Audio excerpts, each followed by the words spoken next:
Oh, it's a video.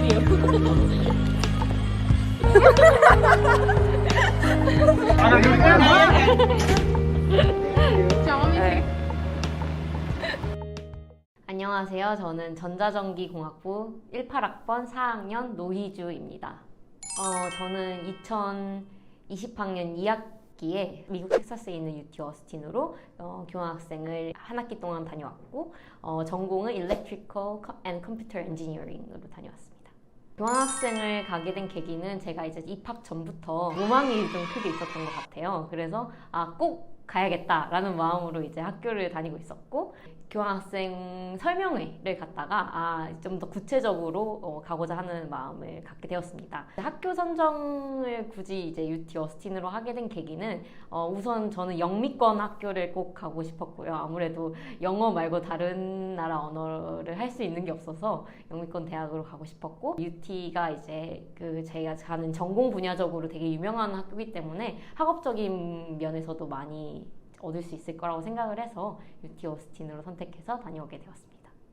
제일 먼저 필요한 거는 이제 어학 성적이 이제 필요하다고 다들 알고 있겠지만 그게 제일 중요하고요. 가고자 하는 학교를 우선 정한 뒤에 전년도에 나왔던 공고들이 있어요. 그런 걸 보고 내가 가고자 하는 학교는 이 정도 점수가 필요하구나 라는 기준을 잡은 뒤에 시험 공부를 한 2-3개월 정도 자꾸 공부를 하면 되고요. 토플 성적이 준비가 됐으면 이제 지원을 한 다음에 면접을 보게 되는데 저도 이제 자체 교환학생을 가긴 했지만 국제처에서 보는 면접도 봤는데 그룹 형식으로 진행이 되고 영어로 토론을 하는 면접인데 너무 긴장하지 않고 보는 게 중요한 것 같아요. 정통대 자체 교환을 가게 된 학생이 있다면 지원 동기에 대해서 영어로 말하는 그런 것들을 중요하게 보고 자기의 장점이나 단점을 영어로 말하는 걸 보기 때문에 이런 걸 염두해 주시면 좋을 것 같습니다. 일지만 학교에서 떨어지더라도 뭐 2차 선발, 3차 선발 이런 걸 통해서 아니면 다른 지망의 학교들을 충분히 갈 수 있기 때문에 너무 학점이 낮다고 도전을 할까 말까 망설이는 일은 없었으면 좋겠습니다. 붙게 된다면 여러 가지 서류들을 준비를 해야 되는데 비자를 받는 게 제일 먼저고요. 학교에서 이제 붙었다라고 하면 해당 학교의 공문을 통해서 붙었으니까 이 메일로 지원서를 쓸 것을 전송해 달라라고 요청을 해주시는 것 같습니다. 그러면 그 사이트에 들어가서 성적표라든지 예방접종 기록부 이런 것들을 다 입력을 해야 하고 그 모든 절차가 끝나면 영사관에서 비자를 받을 수 있는 어떤 서류를 이제 학교에서 보내줍니다. 근데 이러한 일련의 과정에서 제일 중요한 건 메일을 통해서 보통 이제 모든 소통을 하기 때문에 네이버 메일보다는 웬만하면 지메일을 이용해 주시고 좀 알림을 다 켜놓고 주의해서 하나하나 꼼꼼하게 하는 게 중요한 것 같습니다. 코로나가 한창일 때 교환학생을 다녀왔는데요. 그래서 1인실을 살았어요. 그래서 조금 다른 친구들보다는 교환학생 비용에서 숙소 비용이 많이 들어갔는데 저는 특수한 상황이었고 보통 교환학생을 가게 되면 같이 룸메가 있을 때 더 재밌는 교환학생 생활을 할 수 있기 때문에 한 달에 700불, 600불 정도로 2인실을 살 수 있었던 것으로 기억을 합니다.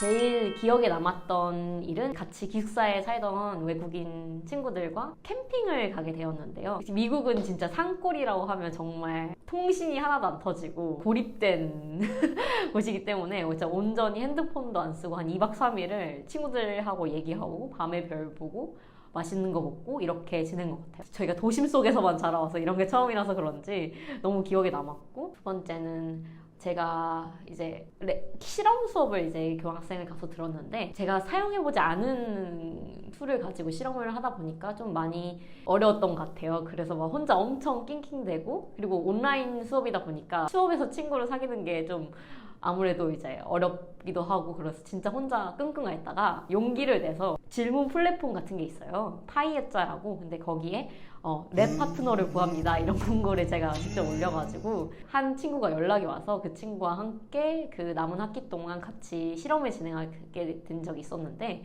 그때 그 친구가 엄청 천재였어요. 컴퓨터를 진짜 사랑하고 코딩을 맨날 밤새면서 하고 막 자기는 졸업하기 전에 컴퓨터 한 대를 만들고 졸업하는 게 목표다라고 하면서 맨날 실험실 가서 납땜하고 막 이런 굉장히 열정적인 친구를 만나게 되었는데 그 친구를 보고 이 지구 반대편에도 정말 열심히 사는 사람들도 이렇게 많구나 라는 것도 느끼고 많이 배운 것 같아요.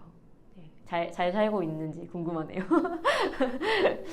토론하는 걸 미국 친구들이 좋아하다 보니까 우리나라에서 얘기하면 앵스러운 그런 주제를 가지고도 되게 잘 얘기를 하더라고요. 예를 들어서 뭐 갑자기 밥을 먹다가 일부 다처제에 대한 토론을 시작할 2시간을 이제 갑자기 토론을 하더라고요. 그러면서 이제 희주야 너의 의견은 어때? 라고 이제 친구가 저한테 물어봤을 때 제가 이제 할 말이 없는 거예요.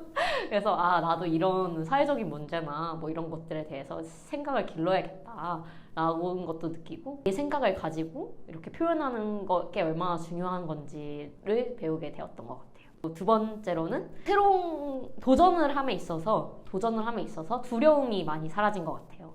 지금 이 시기 아니면 못하는 거야 라고 생각을 하고 이제 그런 거에 임하다 보니까 그 새로운 것에 도전하는 게 얼마나 즐겁고 재밌는 일인지 많이 느꼈고 도전하는 자세에 대한 두려움을 많이 없애준 것 같습니다. 네, 그리고 날씨가 정말 좋아요. 그래서 맑은 하늘을 보면서 그림 같은 석양 이런 걸 보면서 참 원래 이 지구가 이렇게 아름다운 거였나 이런 생각도 들고 그래서 제가 제일 자주 했던 게 돗자리를 들고 다니다가 잔디밭이 있으면 이렇게 피고 누워요. 그래서 낮잠을 자고 약간 이런 소소한 행복을 되게 잘 즐긴 것 같아요. 그래서 거기서 잠깐 여유를 즐길 수 있다? 이런 점이 되게 큰 장점인 것 같습니다. 이제 단점은 언어의 문제가 제일 큰 것 같아요. 듣는 거랑 쓰는 거랑 읽는 거랑 다르게 말을 꺼내는 게 진짜 어려운데 근데 그것도 이제 한 번씩 용기를 내고 하루 말하고 내일 말하고 그 다음에 말하고 이러다 보면은 실력도 늘고 자신감도 생기고 그리고 친구들이 이해를 해줍니다. 이렇게 얘가 외국인이니까 뭐 바디랭귀지를 쓰고 막 이러다 보면 다들 알아듣고 그거는 이제 나중에는 큰 문제가 되진 않았던 것 같아요. 두 번째는 아무래도 이방인이다 보니까 조금 움츠러들고 긴장을 하고 많이 다녀야 됐던 것 같아요. 치안이나 이런 면에서도 그렇고 이제 동양인 이런 것들도 이제 있으니까 아무래도 아무도 뭐라고 하진 않지만 내 자신이 움츠러들게 되는 게 제일 큰 것 같아요. 그런 점이 좀 단점인 것 같습니다. 단점은 이제 갔다 오면 이제 학점 폭탄이 저를 기다리고 있을 수도 있어요. 저 같은 경우에는 12학점을 들었는데 성대에서 실제로 인정받은 건 9학점 정도였고 그러다 보니까 이제 계절학기도 듣고 4학년임에도 불구하고 저번 학기는 한 17학점 이렇게 듣고 되게 힘들었습니다. 막학기에도 지금 실험을 듣고 있고 그래서 약간 즐거웠던 만큼 좀 부담이 생긴다. 잘 해놓고 많이 들어놓고 교환학생을 가시기를 추천합니다. 교환학생 간 학생들은 다 유창하게 해당 국가의 언어를 사용할 줄 아나요? 저 같은 경우에도 그렇게 영어를 잘하지 못했고 이제 가서 직접 부딪히니까 영어가 늘더라고요. 가서 한 2주만 진짜 고생을 하고 용기를 내고 가서 사람들한테 말을 걸고 연습을 무단히 하다 보면은 어느 순간 말이 트입니다. 교환학생을 진짜 가게 된다면 외국인 친구들도 엄청 많고 그러다 보니까 그런 거를 굳이 두려워하지 않게 돼요. 약간 다 못하니까. 네. 외국인 학우들과 실제 교류를 얼마나 하셨나요? 교류는 그냥 방문 밖을 나가면 교류를 할 수 있습니다. 근데 이 문 밖을 나가는 게 중요한데 방문을 열고 나가면 친구들이 많고 가서 얘기를 하다 보면 자연스럽게 외국인 친구들과 교류를 많이 할 수 있고 그리고 친해지기가 한국 친구들보다 훨씬 쉽습니다. 그냥 하루 이틀 놀다 보면 거의 뭐 베프인 것처럼 챙겨주고 아주 착하기 때문에 매너가 좋습니다. 우선 교환학생을 갈까 말까 고민하는 친구들한테 해주고 싶은 말은 꼭 가라는 건데요. 외국 생활을 하고 싶다고 하면 언제든지 뭐 여행을 떠나든 어학연수를 가든 뭐 이런 걸 할 수가 있어요. 근데 교환학생의 다른 점은 어떠한 소속 학교를 두고 안정감 안에서 이제 생활을 할 수 있다는 점입니다. 사회적 안전망 속에서 외국 생활을 할 수 있는 거는 교환학생이 거의 유일한 기회라고 생각을 해요. 그래서 제가 봤을 때는 대학생이 누릴 수 있는 최고의 특권이 아무래도 교환학생이 아닐까라고 생각을 합니다. 교환학생을 가려고 준비하고 있는 학생들에게 하고 싶은 말은 교환학생을 가서 그 자신만의 스토리를 만들어 오는 게 중요한 것 같아요. 어떤 기회가 왔고 뭘 하고자 하는 일이 생겼을 때 두려움을 갖지 말고 여기까지 왔는데 이거 여기서밖에 못한다 라는 마음을 가지고 적극적으로 참여하고 친구들한테도 열린 마음으로 다가가고 친구들한테 되게 스스럼 없이 편견 없이 다가가려는 자세도 되게 중요한 것 같아요. 그래서 즐겁게 자신만의 스토리를 만들어 보시길 바랍니다.